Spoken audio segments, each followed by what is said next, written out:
your trusted source for news in western Nebraska and eastern Wyoming. This is KNEB.TV News. Presented by Platte Valley Companies, premier provider of financial services. Hello, I'm Ryan Murphy. This is KNEB.TV News, powered by Platte Valley Companies. Thanks for joining me. In our top story, it will be back to prison for a Scottsbluff sex offender who has been convicted for a 2023 sexual assault of a 16-year-old. 50-year-old Jason Vorse was back in district court last month following a failed motion with the Nebraska Court of Appeals. In late March, a plea deal was reached where Vorse pled no contest to a charge of forcible first-degree sexual assault. In exchange for the plea, 2 misdemeanors in that case, plus child porn charges in a separate case, were dismissed. He faces up to 50 years in prison when he appears before Judge Leo Dobrovoli for sentencing on May 21st.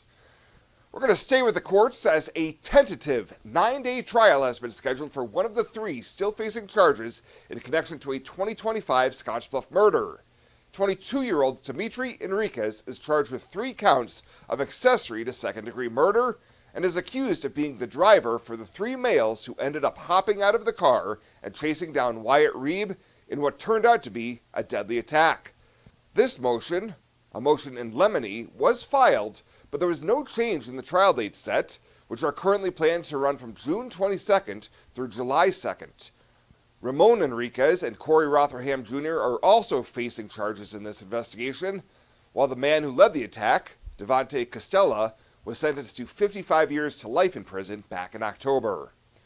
And a sentencing date has been pushed back for the 76-year-old Nebraska Sandhills man found guilty of shooting a friend following a night of drinking. Following a 3-day trial last fall, a Grant County District Court jury took about 2 hours to find Dwayne Meester guilty on charges of first-degree assault, second-degree assault, and unlawful use of a firearm in the commission of a felony. Sentencing was set for Monday this week, but his attorney filed a motion for a continuance, stating that Meester underwent hip surgery this month and will need physical therapy to maximize recovery. A status conference has been set for June 24th to determine Meester's physical status and possibly schedule a new sentencing date. We'll have more news right after this. At Platte Valley Bank, we want to help you take advantage of every adventure. We know you have plans, goals, and dreams. Let us help you with them. Whether it is building, buying, or renovating, we have the home loan or home equity line of credit to fit your needs. Stop in and see us at Platte Valley Bank and let us help make your dreams a reality. You belong here. Platte Valley Bank, member FDIC, equal housing lender.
Welcome back. Nebraska Secretary of State Bob Evnen made a stop in Scottsbluff County this week, part of an 8-county tour to observe the logic and accuracy testing of ballot counting equipment prior to the 2026 statewide primary election.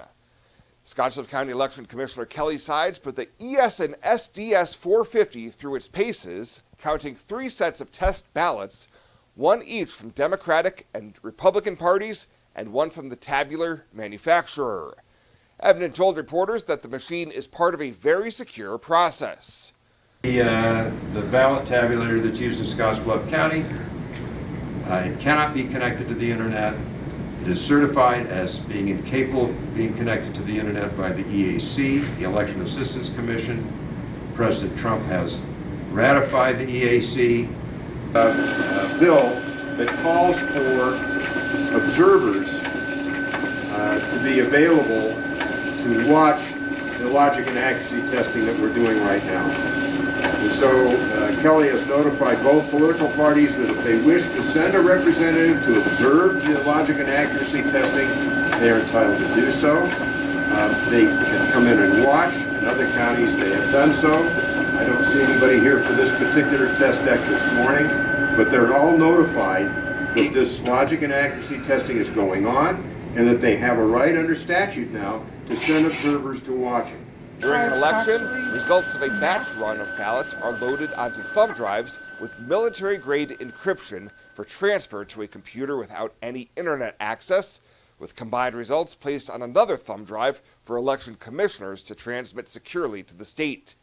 The Scottsbluff County machine, nicknamed Elsie by the staff, performed without a hitch during the testing. Well, Governor Jim Pillen and the Nebraska Department of Veterans Affairs have announced a new initiative to honor Nebraska's living Korean War veterans with a specially minted challenge coin. The coins will be presented to eligible veterans who served between 1950 and 1955, recognizing their service and sacrifice. State officials say the effort is aimed at preserving veterans' stories and ensuring they receive the recognition and benefits they've earned. A formal recognition ceremony is planned for July 24th at the Nebraska State Capitol, with additional distribution happening throughout groups like the American Legion and Veterans of Foreign Wars. The state estimates roughly 2,400 Korean War veterans are still living in Nebraska.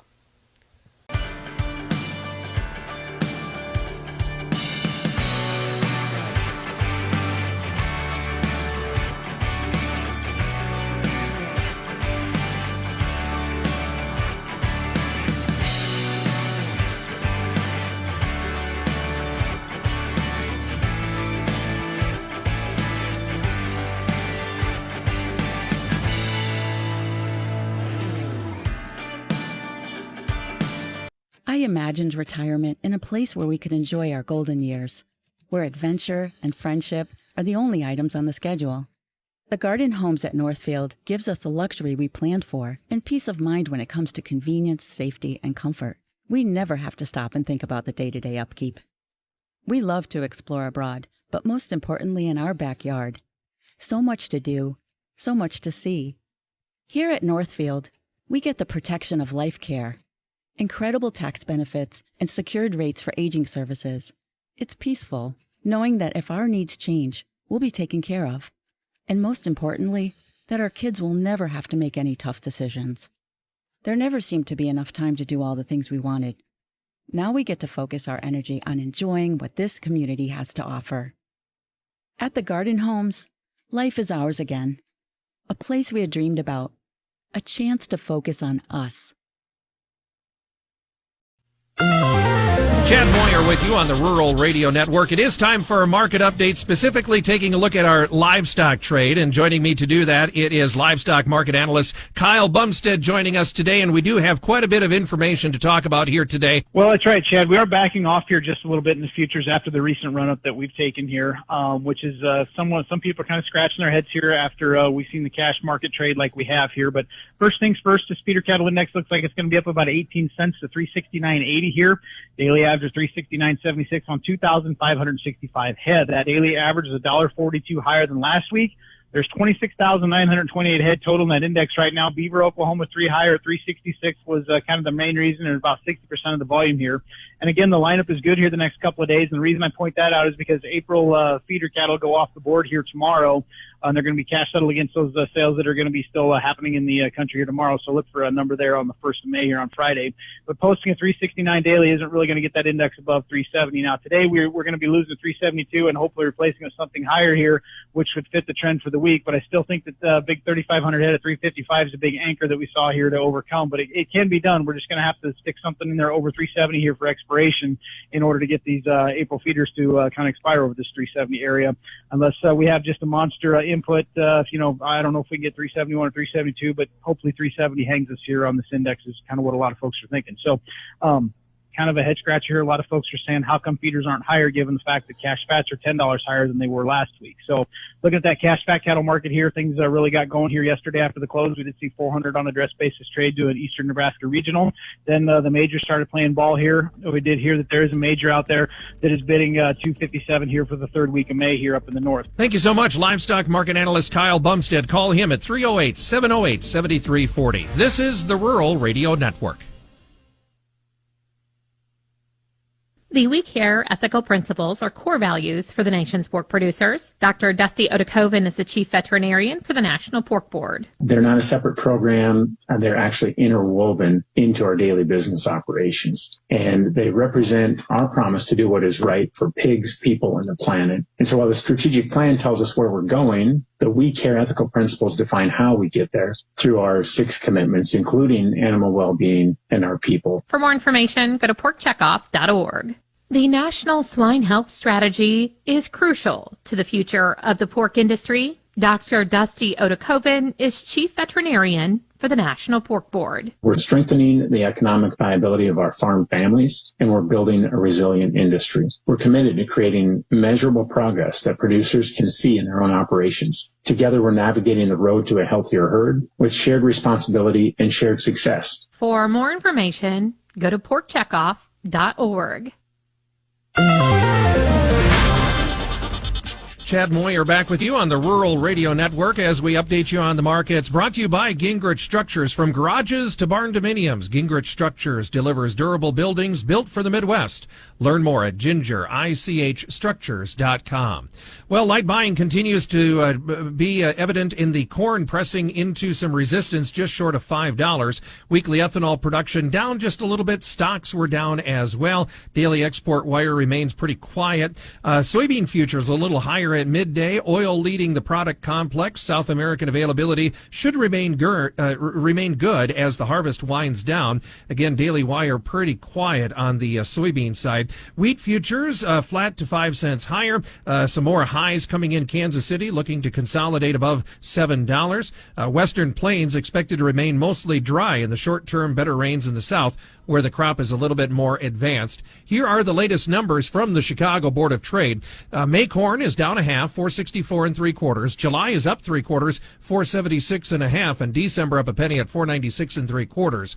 May bean oil up 6 1/4 at 1179 1/4. July is up 6 at 1195 1/4. November up 3 1/2 at 1170 1/2. May bean oil is up 108. May soybean meal is down at 590. May Kansas City wheat is up 8 1/2, 705 1/4, and July is up 8 at 710 1/4. Over to livestock futures, a little weaker in cattle, higher though in the hogs. Now June live cattle is up 77 at 254.27. August down 10 at 249 even, and October is down 52. May feeder cattle down 95 at 370.77. August down 117, 371.82. September down 95. June lean hogs up 147 at 103.45. July up 172 at 106.15. Pet waste and water don't mix. Animal waste decomposes in water, releasing nutrients, which deplete the oxygen fish and other life need to survive and encourage harmful algae growth. Animal waste also has disease-carrying bacteria, making contaminated water unusable. It's easy to prevent pet waste pollution. Simply pick up your pet's waste and dispose of it in a trash can, and avoid letting your pets defecate within 200 feet of our community's waterways. Tri-City Stormwater reminds you it's our water, our responsibility. Welcome to Kelly's Liquor, your liquor cabinet. Whether you're a wine enthusiast, a whiskey sommelier, a tequila connoisseur, or you just love your beer, Kelly's has the best selection of what you're looking for. Family owned and operated since 1946 and right on 27th Street in Scottsbluff. Come see us today at Kelly's Liquor, your liquor cabinet. And remember to be a good neighbor. Don't drink and drive. Kelly's Liquor, West 27th Street in Scottsbluff.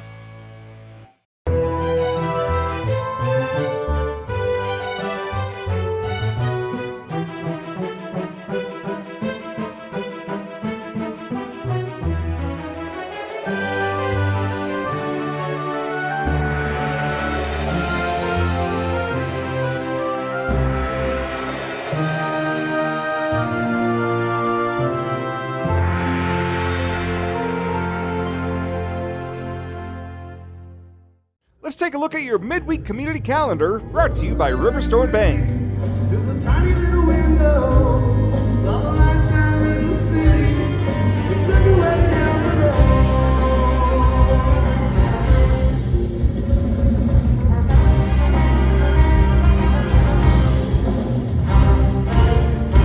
Working on the forehouse, memories in my head.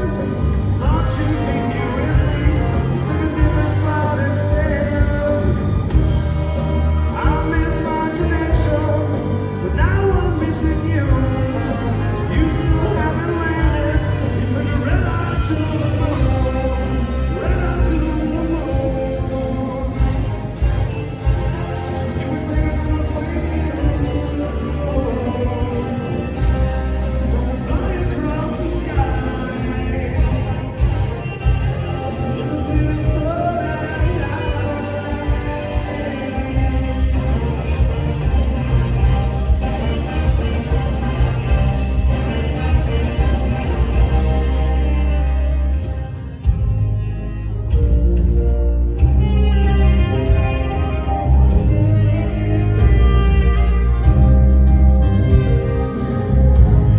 all the ways that I have felt, being lonely in my bed, all the messages I sent, but they always go unread.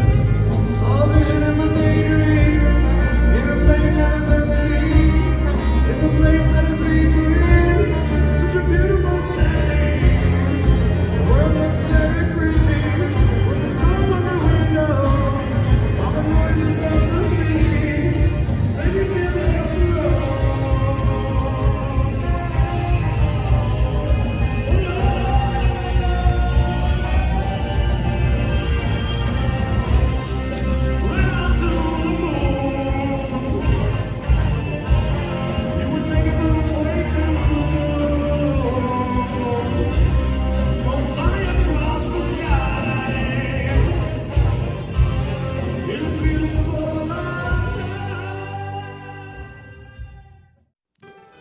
The community calendar is brought to you by Riverstone Bank. We're local and we love our community.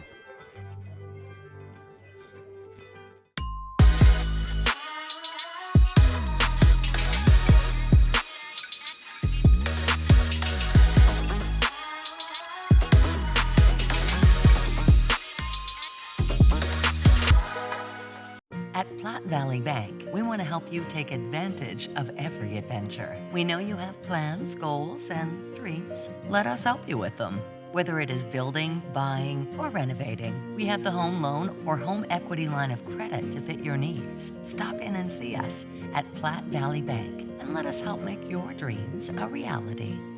You belong here. Platte Valley Bank, member FDIC, equal housing lender. And finally tonight, locally owned Schuler Red Angus has been named the 2026 Nebraska Leopold Conservation Award winner, recognizing the family's leadership in sustainable ranching across Morrill and Banner counties. The award, presented by the Sand County Foundation and partners, honors farmers and ranchers who go above and beyond to improve soil health, water quality, and wildlife habitat on working land. Named after conservationist Aldo Leopold, the award highlights a land ethic, an idea of responsibility caring for land for future generations. The Schuler family manages about 20,000 acres, combining cattle production with innovative conservation practices like improved grazing systems, water efficiency projects, and efforts to combat invasive species. They'll be formally recognized later this year and receive a $10,000 prize. Well, that does it for us this time. Thank you so much for tuning in. Stay safe out there. We'll see you here next time.